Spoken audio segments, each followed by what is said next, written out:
बच्चों फाइनली वो दिन आ चुका है। कल आपका क्लास 11th केमिस्ट्री का पेपर है। ठीक है बच्चा, तो पेपर में जाने से पहले कुछ बातें आपके हाथ में करना चाहता हूं। ये बात ये है कि बच्चों अब आपने कुछ नया नहीं पढ़ना है, जितना आपने पढ़ा है उसको ही अच्छे से रिवाइज करके जाना, क्योंकि वो ही आपको रिटेन रहना चाहिए। अगर इस मौके पे आप कुछ नया पढ़ने की कोशिश करोगे तो जो पढ़ा हुआ है वो भी भूल जाएगा। कुछ नया नहीं पढ़ना, जो पढ़ा है उसको अच्छे से रिवाइज करो। और हाइड्रोकार्बन चैप्टर की जो केमिकल रिएक्शनें होती हैं वो भूल जाती है, उनको लास्ट मिनट पे कम से कम अच्छे से देख के जाना। ठीक है। दूसरा, एग्जामिनेशन हॉल में मेरे प्यारे बच्चों जब आप जाओगे, घर से जब निकलोगे, तो अपना पेन, अपना रोल नंबर, अपना घड़ी, अपना बड़ा पानी की बोतल, अपना कैलकुलेटर साथ लेके जाना। ठीक है। वहां ऐसा ना हो वहां पहुंच के याद आए कि ये चीज तो भूल गई है। ठीक है।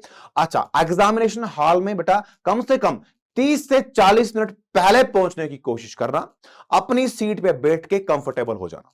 जब भी आपके पास आपका क्वेश्चन पेपर आएगा, क्वेश्चन पेपर को कम से कम 5 मिनट अच्छे से स्कैन करना, देख लेना कौन सा सवाल मैं जल्दी कर सकता हूं, कौन सा सवाल में थोड़ा टाइम लगेगा। ठीक है। सबसे पहले वो सवाल करना जो आपको जल्दी लिख लोगे, आसानी से कर लोगे, उससे आपका कॉन्फिडेंस क्या होगा बेटा, हाई रहेगा। ठीक है।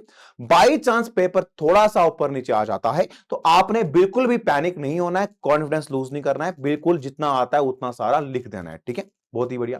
उसके बाद बच्चा आपने ये कोशिश करनी है part A, part B, part C, part D को क्लियरली अलग अलग मेंशन करना है। बिल्कुल part A, part B, part C, D को अलग अलग, या बोलूंगा मिक्स बिल्कुल नहीं करना। मिक्स करोगे तो बेटा आपके मार्क्स कटने के चांस रहते हैं। ठीक है। बहुत ही बढ़िया।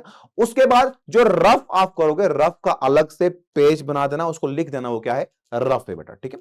फिर पेपर जब आप कंप्लीट करोगे, कोशिश करना आपका पेपर जो है कम से कम 20 से 30 मिनट पहले कंप्लीट हो, और लास्ट के जो 15 से 20 मिनट होते हैं उसमें आपने जो किया हुआ है उसको फिर से एक बार चेक कर लेना, कहीं मेरे से सिली मिस्टेक्स तो नहीं हुई है बेटा। ठीक है। तो इतनी ही आपसे मैं कुछ बातें करना चाहता था बच्चा। बिल्कुल बाकी आप जाओ, आपने हार्ड वर्क किया है, बिल्कुल आपका पेपर अच्छा होने वाला है। डू योर बेस्ट बच्चा, all the best, go and shine.